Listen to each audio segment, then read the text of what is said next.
Hey everybody, welcome back to my channel. Today's video is actually part one of a two-part series. The part one series is going to be about everything that you have to give up when you become a mom. And the second part is all the things you gain when you become a mom. Stay tuned to the very end for a special guest.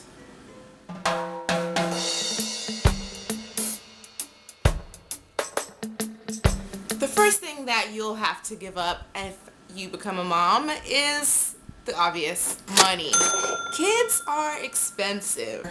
Costly little cuties, spending on their, necessities, their clothing, their hospital visits, schooling when they get older, feeding them, nannies, daycare, strollers and the bassinets, and just decorating the nursery and so on. There's a lot of financial things that go into having a baby, so that's definitely something you're going to give up a lot. I just got a phone call. Who calling me? Turned out they butt dialed me. I feel special.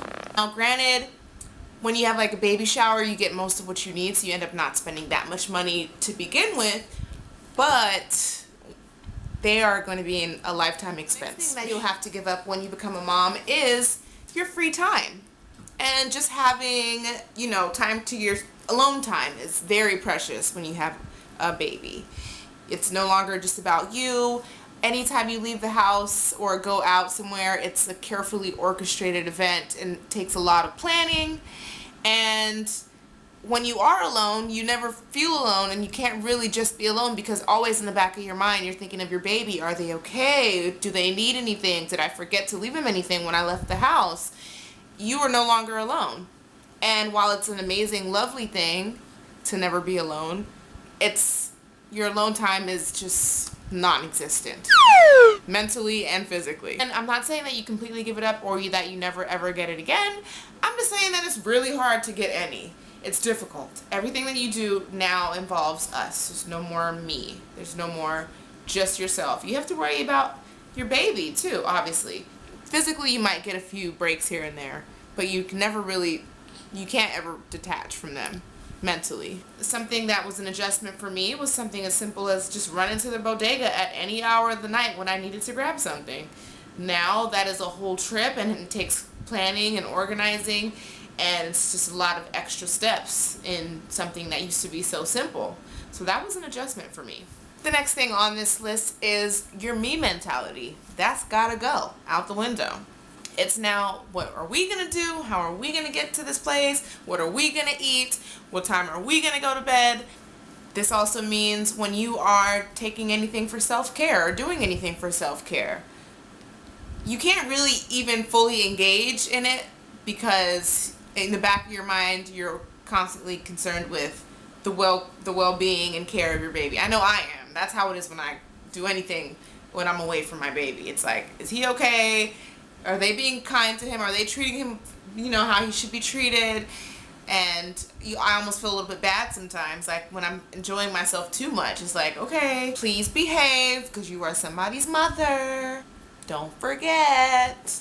Put the shots down. It's time to go home.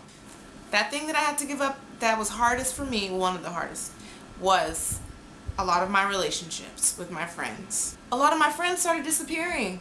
No one invited me out anymore.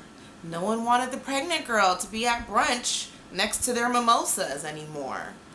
They didn't even bother inviting me to the movies or anything. It's like, I can still be a good time with a belly. I won't take up too much space. Yeah. For me, a huge transition was, just watching that circle that I spent the most time with kind of just disappear, like this was my circle of friends that liked to party, and now that I'm not about that lifestyle anymore, it was very seldom that I would see them or hang out because that's not what my life is anymore. So it was kind of sad.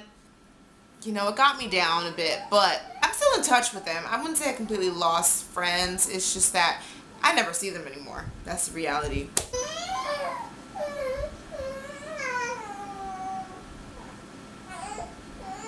Okay, he's better now. So lengthy personal maintenance things, out the window. If you have a long morning routine, that's got to be cut down tremendously. If you have a long nighttime routine, that's got to be snipped. Actually, nighttime is not ideal for me. It's not ideal for me to get a lot of things done just because I don't really get to nap when Sage is napping during the day. That doesn't work for me. When they say, oh, sleep when the baby sleeps.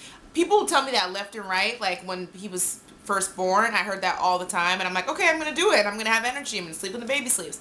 But that's not really realistic for my lifestyle. Like he's sleeping when we're at a restaurant. He's sleeping when we're in the car.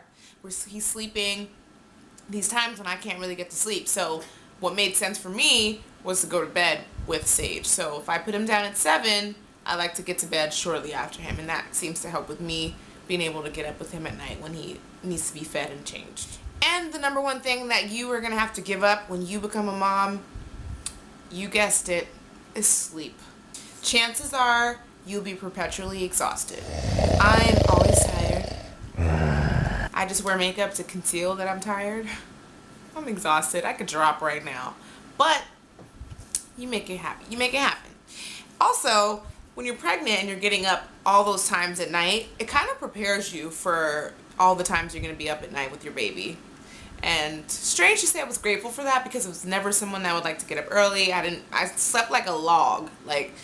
But when I was pregnant, having to get up to use the bathroom a bunch of times and, just your general discomfort making you not able to sleep through the night is similar to what it's like when you have a newborn or a baby.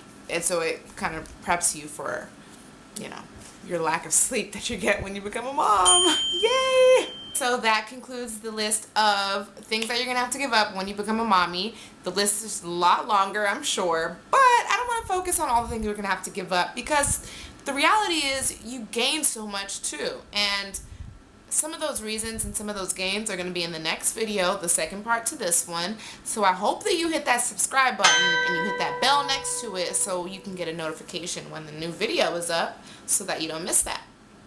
Okay? Oh, I almost forgot my special guest.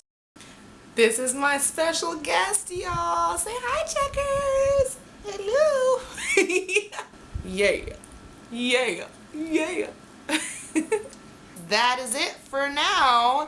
Thank you so much for watching, and I'll see you in the next one.